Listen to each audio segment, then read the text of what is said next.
And now we're going to be talking about viewport camera top, north, east, south and west. It's chapter 6, video 1. On screen center you see Google Earth Studio with 4 viewports at the same time, which is quite a lot different from what you normally see it. Note at the bottom here, spatial awareness, use what fits with you. In other words, if you look at the top here with these white lines, that is the west camera view. On the top right is the north camera view, overview on the map, and also the satellite 3D picture.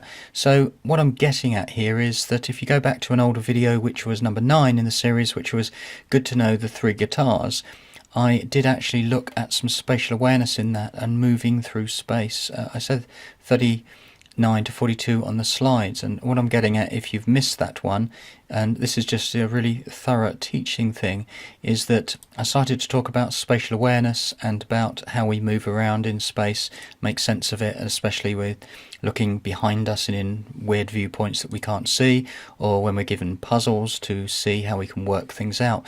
What I'm actually getting to down here is to say, he says, going right down to the bottom, is that if we look at a camera viewpoint, or viewport as it should be called, is it going to help us make a better animation? That's the bottom line really. So if you set it up like this, which means that we've got different draggy points and up and down, left and right, so I'll demonstrate in a moment. Notice the timeline is very small at the bottom, and here's another one where we've got a satellite picture and a very, very small real life camera, shall we say, with a couple of almost like, I was going to say snakes, snaky type lines, we'll call them, shall we? So let's go on the demo and show you exactly what I mean. If at the moment I click anywhere on the down area, we've actually got the attribute and the timeline area, which is in focus because it's got a blue line around the outside. If you click up in the top, that highlights the viewport area. Now if you drop down, we've got top, north, south, east and west cameras, and we can get a double in there by going into number 1 and 2. You'll notice that 3 and 4 are greyed out. This is the point of this video, and therefore 100% is on zoom. We will change that in just one moment. If we view our multi-view, we can toggle viewpoints pressing the W on the keyboard and then just hit 1, 2, 3 and 4. So what I'm going to do first of all is go down to minus to 80%, and then I'm going to highlight the viewport at the top, and I'm going to drag the timeline all the way down so we get something really big. Now watch what happens here, because I can move it around or still look at my playhead where we're talking about the Warwickshire County Cricket Club Edgbaston ground in Birmingham in England in the UK. And if I hit W, right, 3, 2, 1, W, and then notice we have to wait just a couple of seconds for Chrome to turn round and say, right, we've now got a 2 area viewport because we're toggling through.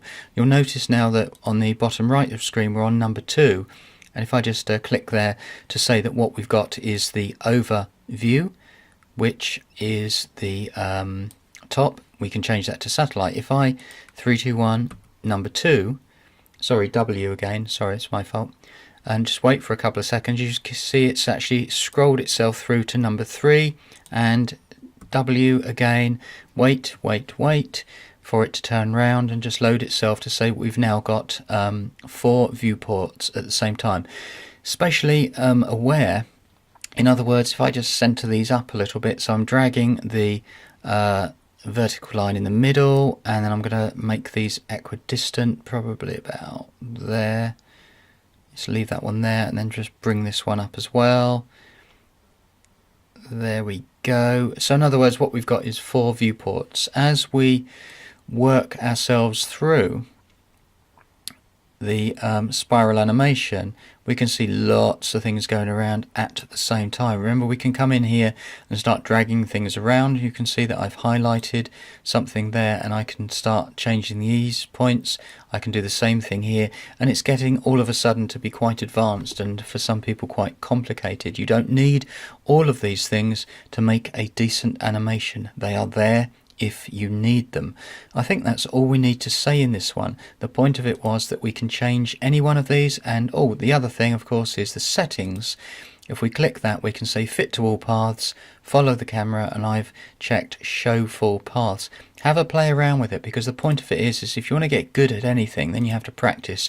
To practice, you need to explore, and then you need to explore and then feedback on yourself to make things that you either do or do not like, and then feedback again, change it. So in this example, this is chapter 6, number 1 on viewport and cameras, and you can pretty much see that we've got quite a different affair going on.